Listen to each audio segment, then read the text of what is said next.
Ndagusuje mu izina rya Yesu Kristo umwami wacu. Kadushima Imana tuganira ijambo ryayo.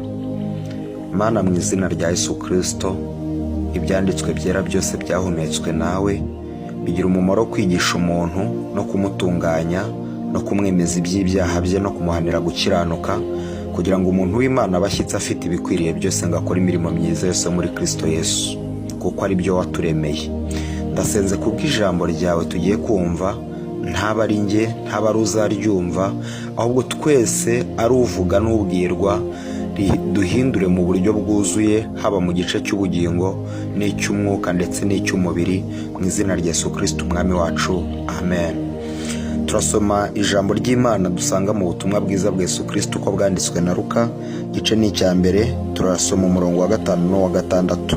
Bibiliya iravuga ngo ku ngoma ya Herode umwami w'i Yudaya hariho umutambyi witwaga Zakariya wo mu mugabane wa Abiya, wari ufite umugore wo mu bakobwa ba Aroni witwaga Elizabeti. Bombi bari abakiranutsi imbere y'Imana, bagendera mu mategeko n'imihango by'umwami Imana, byose ari inyangamugayo. Amen. Mwakire neza ijambo ry'Imana. Turaganira ku ntego ivuga ngo uburiganya bwa Satani mu kurimbura itorero.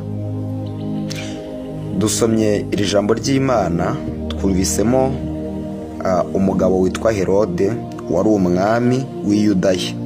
Ese Herode yari muntu ki? Herode yari umunyamahanga w'umunyedomu wahawe n'umwami w'umuroma kuyobora intara ya Yudeya mu mwaka wa 40 mbere ya Kristo.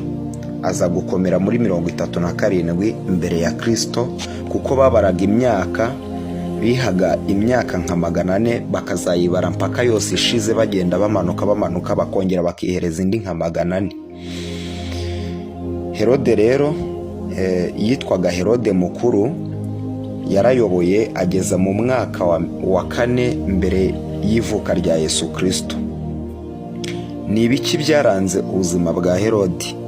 Herode icya mbere yaranzweho nuko yari umwicanyi. Herode babitangira igikombe aba yaratsindiye byinshi. Hari abantu benshi Herode yagiye yica. Herode yishe umugore we, Herode yishe abahungu be 3, Herode yishe nyirabukwe, Herode yishe muramu we, Herode yishe se wabo, Herode yishe impinja z'i Betelehemu.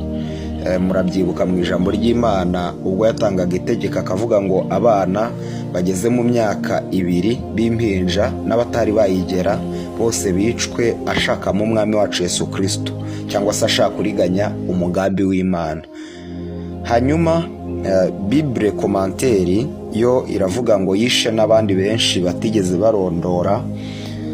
Ubundi Herode ashushanya Satani, nk'uko intego y'ijambo ryacu tugiye kurebera hamwe ivuga ngo uburiganya bwa Satani mu kurimbura itorero. Impamvu twavuze kuri Herode nuko Herode ashushanya Satani, kuko Kristo yavuze ibya Satani mu butumwa bwiza uko bwanditswe na Yohana, igice cy'icumi n'umurongo wa 10, aravuga ngo umujura ntazanwa n'ikindi kiretse kwiba no kwica no kurimbura, ariko njyeweho nazanywe no kugira ngo zibone ubugingo kandi zibone bwinshi. Hanyuma rero na Herode yari yaraje kurimbura, yari yaraje kwica. Hanyuma abanyarwanda baciye umugani baravuga ngo nta mwiza wabuze inenge. Nanjye navumbuye ko n'uwo twita mubi cyangwa se n'uwo bita mubi atabura urugingo rwiza niyo rwaba ari umwe rumuriho. Ikintu gitangaje ni uburyo abayuda bakundaga Herode cyane, kandi yari umwicanyi kuri urwo rwego. Imana iguha umugisha kubwo gutegera amatwi ijambo ryayo. Hanyuma tugiye noneho kuza kwinjira mu gice cya 2 turebera hamwe uti ni iki cyatumaga abayuda bakunda Herode kandi yari umwicanyi. Hari ibintu twakomeyeho mu buzima bwacu, hari ibintu tugikunze mu buzima bwacu kandi birimbura ubugingo bwacu. Ni iki cyatumaga abayuda bakunda Herode kandi yari umwicanyi? Ni iki gitumye ugikunda ibyo ukunda kandi birimbura ubugingo bwawe? Nicyo gice cya 2 turi bwaze kurebaho mu ijambo ry'Imana, tuganira hejuru y'intego y'ijambo ivuga ngo uburiganya bwa Satani mu kurimbura itorero. Amen.